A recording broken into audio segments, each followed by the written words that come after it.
Hello guys, আমার বেটি ভটকা ভটকা করছিল, তো ভেবেছি ভটকার লেগে আমি পুরো ঘরকে লোড করে দেবো।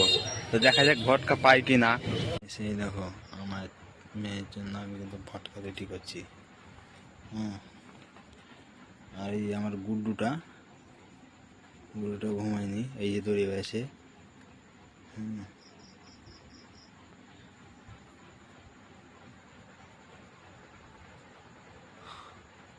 এই যে ঘরে গুড্ডু গুড্ডু না, ভালো লাইক দিবা, ঠিক আছে? এখন বাজে 1টা প্রায়, আর এখন আমি হেল্পিং করছি।